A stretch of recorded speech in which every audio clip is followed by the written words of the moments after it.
Yauma, capítulo 1. Nasci em uma noite escura, muito diferente da maioria das noites, às quais minha tribo estava acostumada ao dar meu primeiro grito. Meu pai gostava de afirmar nas rodas dos guerreiros, com o peito estufado, que não havia me visto chorar.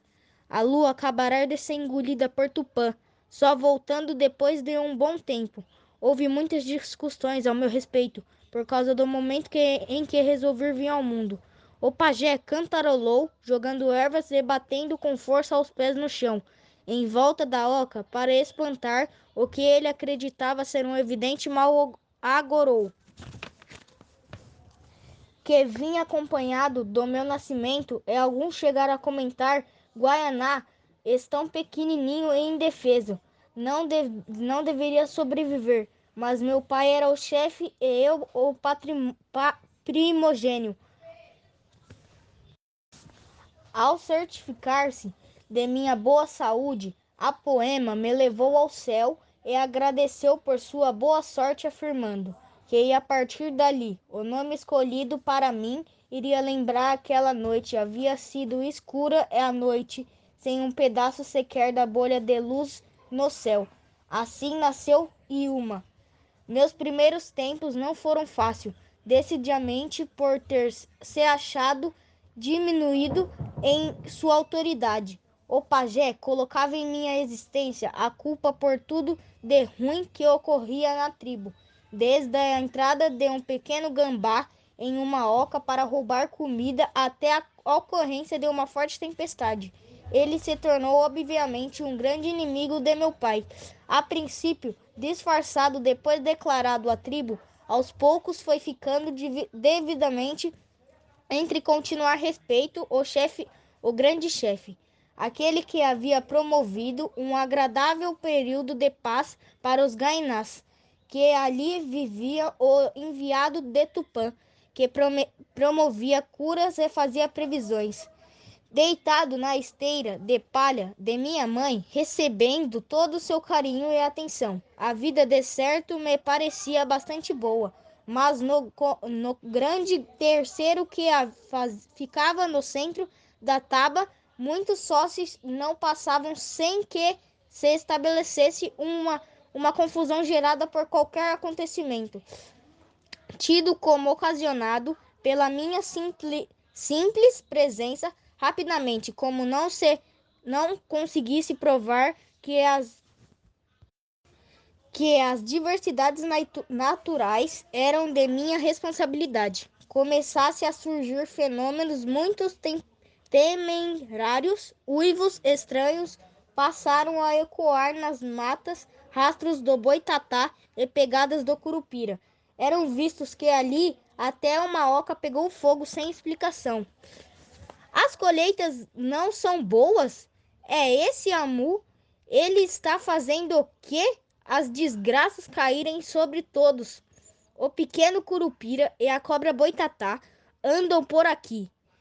E que faz com aparecer senão Yuma? Continuando assim, o malvado curupira vai dançar no meio da taba, balançando seus cabelos ruivos e pulando com os pés virados para trás.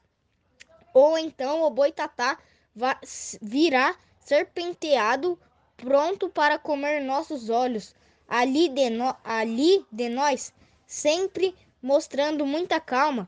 A poema tratava de dar uma solução para tudo, para tudo era isso. O fazia se manter como cacique, não se deixando abater diante das piores questões. Valia-se, sim, de seu supremo poder, mas sem utilizar a força além do necessário. Tinha perfeita consciência do quanto o pajé o detestava e do que era capaz para atormentá-lo, tanto quanto as limitações daquele ser, por idoso e tão teimoso, usando esses conhecimentos em seu favor. Mas como a paciência do Apoma tinha limites, num certo dia, simplesmente sumi com meu pai, ausente e envolvido em uma longa caçada. Só foi anotada minha falta quando, ao acordar, acordar minha mãe, percebeu que eu não estava ao seu lado. Houve um alvoroço sem tamanho, com as mulheres chorando sem parar, e os guerreiros ficaram tomando conta das tribos com receio de deixarem suas incumbências para saírem em busca de alguém que nem andava ali. Um conselho formado por anciões concluiu que meu pai deveria ser avisado da tragédia, algo que foi devidamente atrasado por causa das proibições do pajé. Entre ameaças por suas danças e lançamentos de feiticeiro, após várias horas perdidas, um guerreiro finalmente embrenhou-se na mata, voltando com a poma e comitiva soube que daquela vez o senhor da tribo espumava de raiva, decidindo lançar mão de todos os homens numa alucinada busca por todas.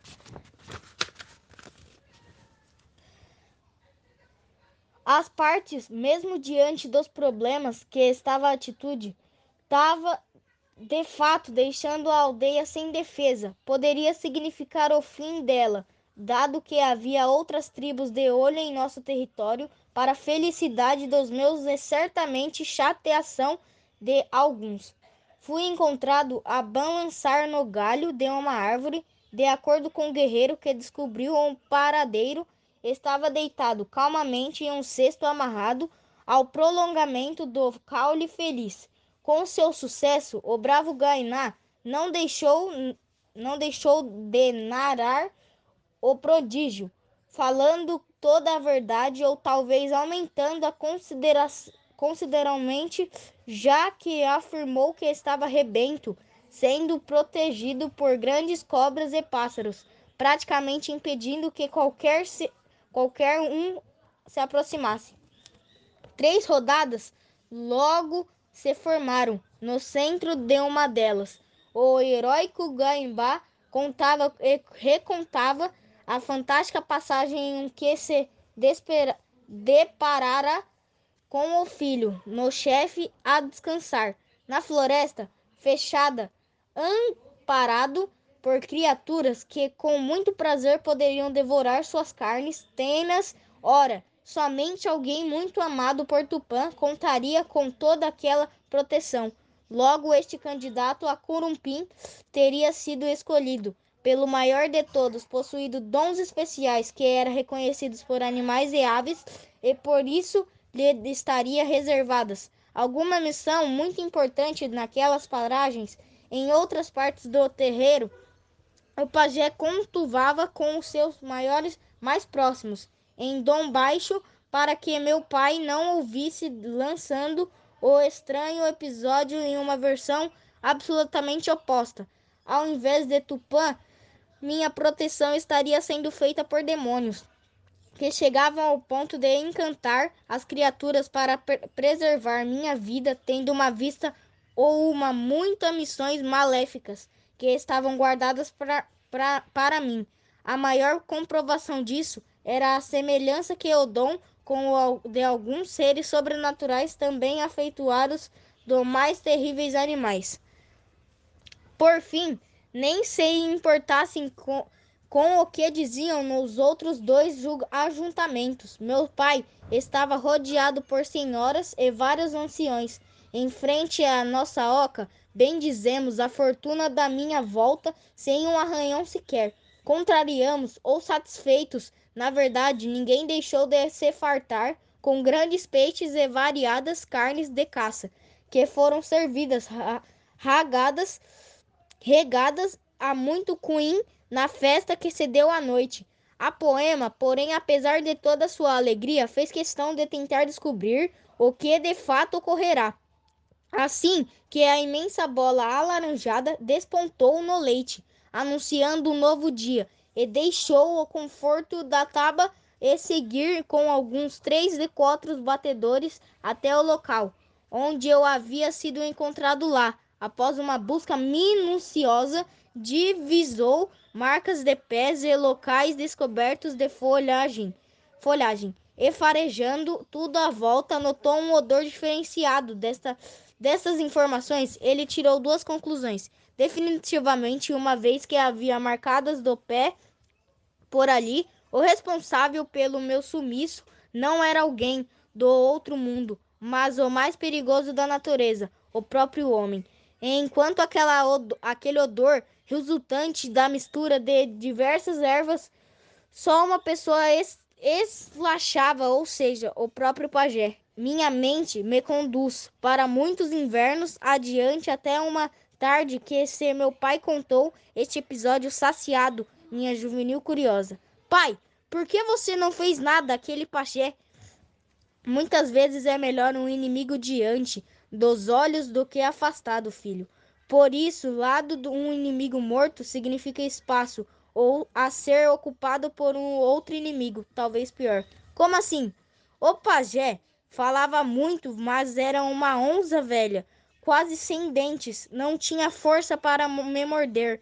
Melhor ter um pajé assim do que ver em seu lugar um jovem ávido por mostrar seus poderes e ser reconhecido por eles. E porque nem todos pensam assim, nem todos são caciques. Se não pensassem assim, também não poderiam comandar a tribo.